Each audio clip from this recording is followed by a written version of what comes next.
You know that feeling when you've been working on a mix all day, maybe all week, and you're not even sure if the kick is too loud anymore? Put your hands up high. Put your hands up high.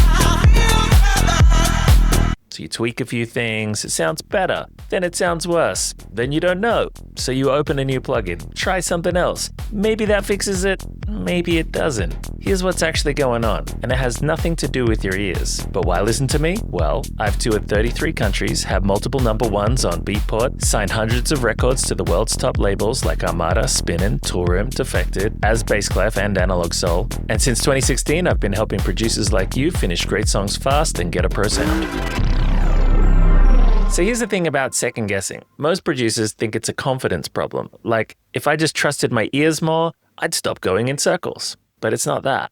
The real reason you second guess is because the decision itself could go either way. Let me explain what I mean. Maybe your melodic parts feel muddy, so you high-pass filter the lows out of them. Clean, logical. But your bass is a deep sine wave with almost no upper harmonics. So now there's a huge frequency hole around 200 Hz and everything sounds cold and hollow. Same move, same plugin, one context makes it right and another makes it wrong. Or imagine you're cooking something. You taste the sauce and it needs salt, so you add some salt. Reasonable. Then you add the cheese, but it's a salty cheese. And now the whole dish is too salty, so you add some sugar to balance it. But now it's too sweet, so you add some vinegar to cut through. But the vinegar makes it taste sharp and thin, so you add butter to round it out. But now it's heavy and flat, so you add chili to wake it up. By the time everything's in the pan, nobody wants to eat it. And you can't even remember why you put sugar in the first place. When you're mixing, you're making dozens of these kind of decisions. Each one seems reasonable by itself, but you haven't made the other decisions yet. You don't know what's coming. So you can't possibly know if what you're doing right now is helping or hurting. No wonder you second guess. You're not lacking confidence, you're lacking context. And the problem gets worse the longer you mix, because every new decision is interacting with decisions you already made. Decisions you made before you had all the information. I want to show you how this plays out in a real session. Walk through every decision a producer might make.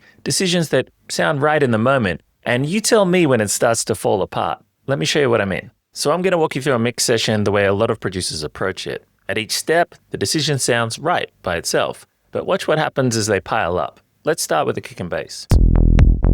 I think I'm going to go ahead and split my bass into a sub and a mid bass for more control. And I'll throw on some filters to separate the two of them. And let's put a chorus on the mid bass to make it wide. Keep the sub bass mono.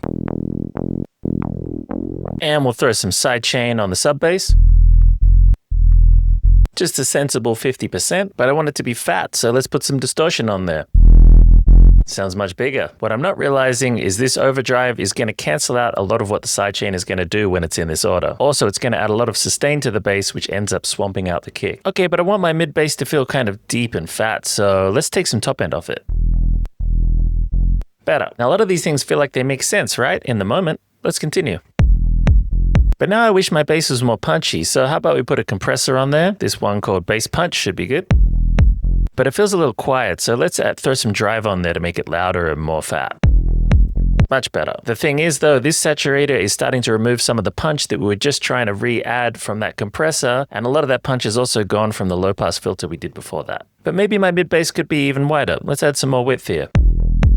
Nice. All right, let's group my kick and bass together for some processing. Let's throw on a high pass filter at 20 Hz just in case. This is doing basically nothing. And yeah, let's compress them together to give them some glue. Before, after.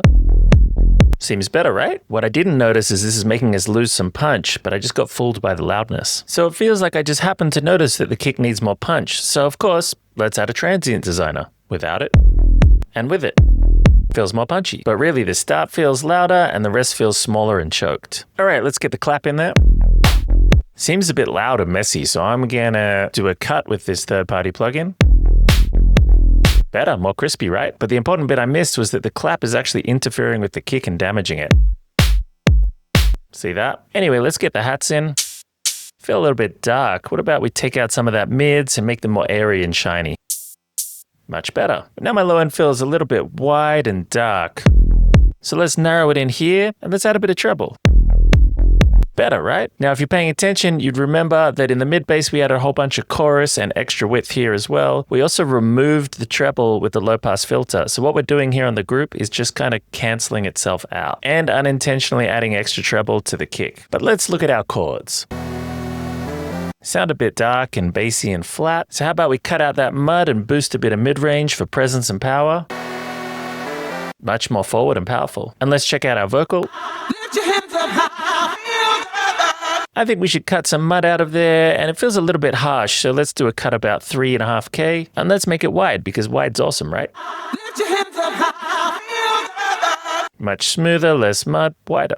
Lift your hands up high. Feel good. Every one of those decisions sounded pretty right by itself, but I'm guessing towards the end, you could feel that train wreck coming. Here's the thing. In that session, I didn't make any bad decisions. I made isolated decisions. And isolated decisions, even good ones, create a bad mix. Now, same track, same producer, same session. The only difference, every decision was made with the others already in mind.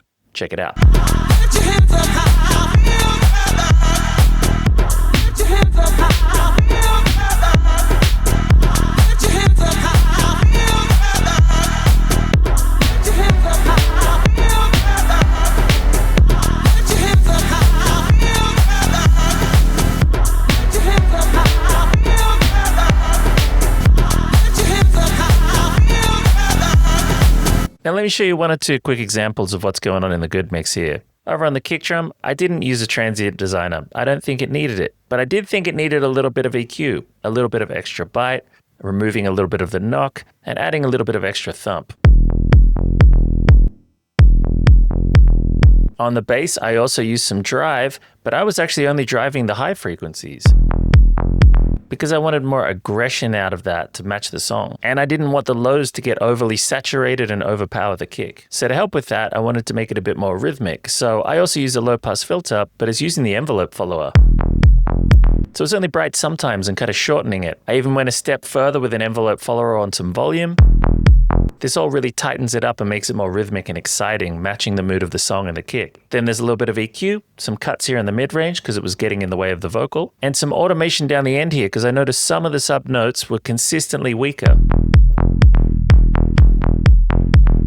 Problem fixed. Finally, I also decided to make it stereo, but I didn't need to split the track. I just used a good plugin that I know folds down to mono perfectly and doesn't mess with my sub bass. Let's hear them side by side.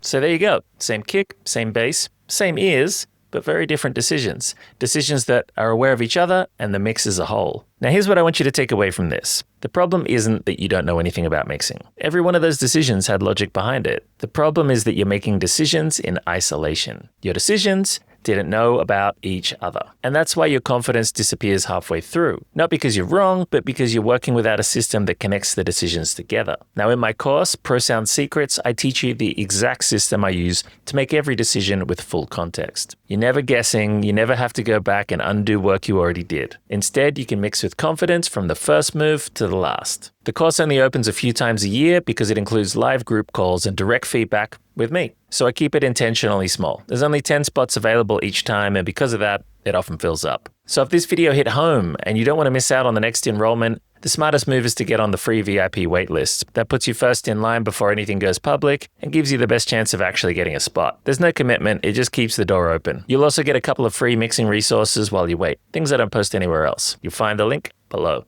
All right, see you in the next one.